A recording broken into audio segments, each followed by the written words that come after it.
No rice tayo guys. Kasi so far effective siya sa akin.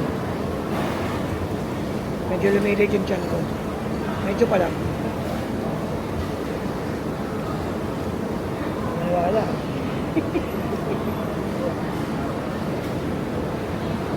Anong gulay ba?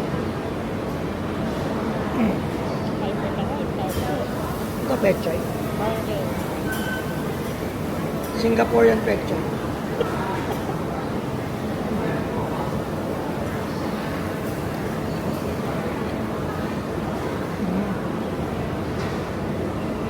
Pechay nga to.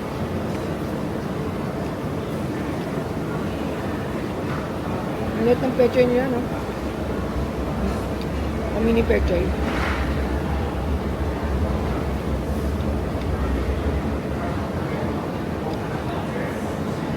Hindi pa to pechay, pipay pa lang to.